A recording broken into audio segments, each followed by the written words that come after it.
சேனைகளின் கர்த்தர் பரிசுத்தர் பரிசுத்தர் பரிசுத்தர். இன்றைய நாளுக்கான வேத வசனம்.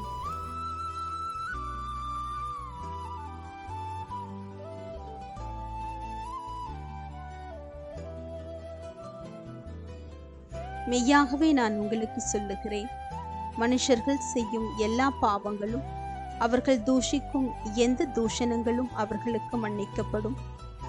ஒருவன் பரிசுத்த ஆவிக்கு விரோதமாக தூஷணம் சொல்வானாகி அவன் என்றென்றைக்கு மன்னிப்படையாமல் நித்திய ஆக்கினைக்குள்ளாயிருப்பான் என்றார். மார்க் 3 அதிகாரம் 28 மற்றும் 29 வசனம்.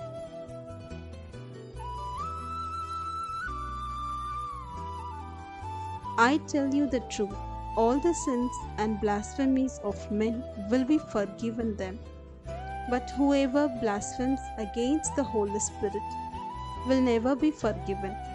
He is guilty of an eternal sin. Mark chapter 3, 28 and 29 verses.